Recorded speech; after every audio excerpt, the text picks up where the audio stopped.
अस्सलाम वालेकुम my dear students, this is sir Saad your maths teacher. Students, chapter number 3 continue है, exercise 3.3 चल रही है और एक्सरसाइज 3.3 के सिंप्लीफाई के क्वेश्चंस को हम सॉल्व कर रहे थे और इस वीडियो लेक्चर से हम एक बहुत इंपॉर्टेंट क्वेश्चन को सॉल्व करेंगे।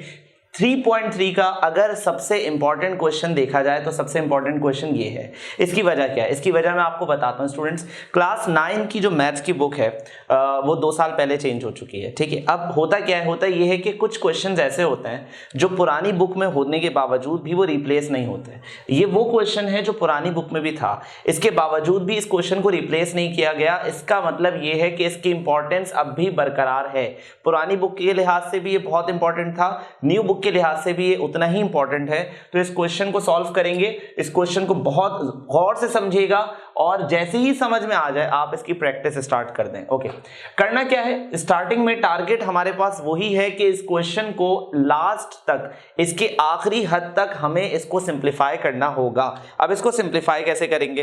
पहले तो हमारे लिए एक प्रॉब्लम ये आ रही है कि डिनोमिनेटर में ये जो नंबर है वो डेसिमल फ्रैक्शन में 0.04 डेसिमल पॉइंट आ गया। अब सबसे पहले आपको इसको रिमूव करना है। अब इसको रिमूव करने का मैं आपको एक तरीका बताता हूं। स्टूडेंट्स, गौर से समझिएगा।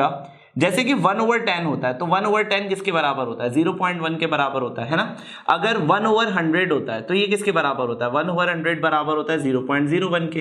तो इससे मैंने एक नतीजा निकाला, इससे मैंने ये नतीजा निकाला कि ये जो 0.04 है ये किसके बराबर होगा? ये बराबर होगा 4/100 के। सही। अब जरा गौर से देखिएगा कि सबसे पहले तो सॉल्यूशन लिखने के बाद एक दफा क्वेश्चन कॉपी करें, इससे अच्छा लगता है क्वेश्चन। और 216 है हमारे पास, मैंने लिख दिया 216। पावर है 2/3, मैंने लिख दिया यहाँ पे 2/3, ठीक है। और इसके अलावा है 125, ये आ गया 125। पावर इस पे स्क्वायर लगी हुई है, स्क्वायर पावर लगा दी, सही है। अच्छा, नेक्स्ट क्या है? नेक्स्ट ये हमारे पास कि इस पर जो पूरे फ्रैक्शन पर ये जो स्क्वायर रूट लगा हुआ है इसका क्या करेंगे? इसका एक तरीका ये है कि सबसे पहले काम ये करें कि इस स्क्वायर रूट को हटाने के बाद आप इस पे पावर लगा दें 1/2, क्योंकि वी नो दैट जब भी स्क्वायर रूट रिमूव होता है तो उस पर एक पावर आ जाती है। क्या पावर आ जाती है? 1/2 आ जाता है। 0.04 के बजाय मैं यहाँ पे क्या लिखूंगा? 0.04 के बजाय मैं लिखूंगा 4/100, ठीक है। 4/100 और इस पर पावर क्या आ जाएगी? -3। अच्छा, अब आपको बनाने हैं फैक्टर्स। 216 के बजाय कोई नंबर चाहिए जिसकी पावर्स में 216 आ जाए। मतलब आसान लफ्जों में जैसे कि 8 होता है तो हम लोग क्या लिख देते हैं? 2 की पावर क्यूब इक्वल्स टू 8। इसी तरीके से 216 को रिप्लेस करवाएं किसी नंबर की फॉर्म में जिसको मल्टीप्लाई करने पर, जिसकी पावर सॉल्व करने पर क्या बन जाए? 216 बन जाए। अच्छा, इसका तरीका ये है हमारे पास कि हम लेंगे एलसीएम। 216 का लिया जाएगा एलसीएम। 216 का एलसीएम लेंगे, 2 के टेबल से ले लेते हैं। 2 10s are 20, 1 carry, 2 8s are 16, 2 5s are 10, 2 4s are 8, 2 2s are 4, 2 7s are 14, 3 9s are 27, 3 3s are 9, 3 1s are 3। Okay, आपने कहा सर एक डिजिट चाहिए, एक नंबर चाहिए, यहाँ तो 2 आ गया, 2 भी आ गया और 3 भी आ गया। इसका तरीका बताता हूँ, गौर से सुनिएगा। इसका तरीका ये स्टूडेंट्स कि 2 हमारे पास कितने हो गए? 3। 3 हमारे पास कितने हो गए? 3। 2 3 का क्या होता है? 6। इसका मतलब ये हुआ कि 216 की रिप्लेसमेंट में हम क्या लिख सकते हैं? 216 की रिप्लेसमेंट में हम लिख सकते हैं 6 की पावर क्यूब और बाहर पावर आ जाएगी 2/3। सही है। 125 की रिप्लेसमेंट में लिखा जा सकता है 5 की पावर क्यूब और बाहर पावर आ जाएगी 2 और ये आ गया है करली ब्रैकेट और बाहर पावर आ गई है 1/2, ठीक है। डिवाइडेड बाय नीचे क्या होगा? 4 और 100 को सॉल्व किया जा सकता है। और से देखिएगा, 4 1s are 4 और 4 25s are 100 होता है। तो 4/100 की जगह पर मैं लिख रहा हूं 1/25 और इस पर होल पावर आ जाएगी -3। यहां तक बात समझ में आ गई होगी आप लोगों को। अच्छा, गौर से समझिएगा, ये 3 और ये 3 कैंसिल हो गए, ठीक है। और 3 2s हो जाएगा 6 के बराबर से। सही है।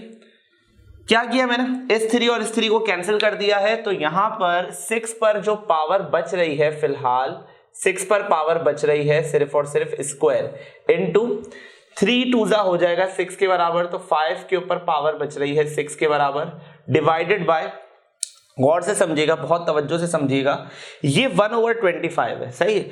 अगर मैं इसे रेसिप्रोकल करता हूं, मतलब 1/25 के बजाय अगर मैं 25/1 करता हूं, तो आपको पता है कि रेसिप्रोकल करने पर एक्सपोनेंट का साइन चेंज हो जाता है।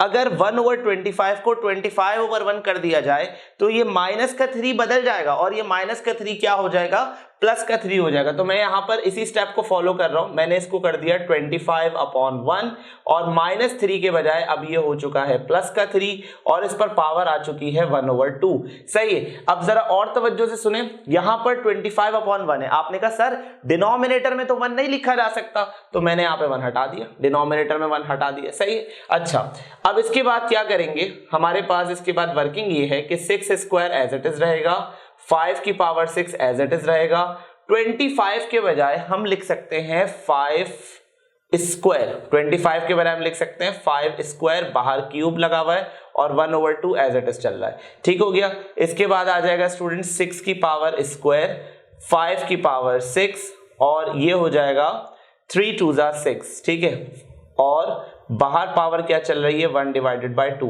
अच्छा, अब इसको कैसे कैंसिल कर सकते हो, आप इसको इस तरह से भी कैसे कैंसिल कर सकते हो और इस 6 को ऊपर ले जाके भी कैंसिल कर सकते हो, ठीक है। तो हमारे पास अब सिर्फ एक पावर रह गई और वो रह गया 6 स्क्वायर और बाहर पावर रह गई है 1/2। सो 2 से 2 कैंसिल और आपका फाइनल आंसर आ गया है 6 के बराबर, ठीक है। यहां तक इसका फाइनल आंसर आ गया, इसके आगे हम इसे मजीद सिंप्लीफाई नहीं कर सकते। तो ये था हमारा सिंप्लीफाई वाले क्वेश्चंस का सबसे इंपॉर्टेंट पार्ट, सबसे इंपॉर्टेंट पार्ट था पार्ट 7।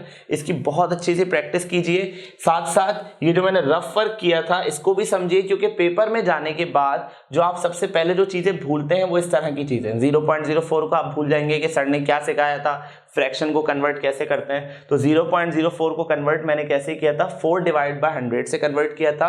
और एक चीज और याद रखिएगा, ये मैथ्स है, ठीक है, ये याद करने का सब्जेक्ट नहीं है। हो सकता है वो आपको कंफ्यूज करने के लिए 0.04 के बजाय कोई और नंबर दे दें, 0.05 दे दें, 0.06 दे दें। तो स्टूडेंट्स रट्टा मत लगाइए, आप ये मत सोचिएगा कि 4/100 लिखना रूल है, नहीं, ये 4/100 इसलिए लिखा गया क्योंकि इसके लास्ट डिजिट जो था वो 4 था। अगर 5 होता तो मैं क्या लिखता, 5/100 लिखता एंड सो ऑन। तो इतनी समझ होनी चाहिए, इतना सेंस होना चाहिए। तो ये पार्ट हमारा कंप्लीट हो गया और 3.3 एक्सरसाइज अभी चल रही है।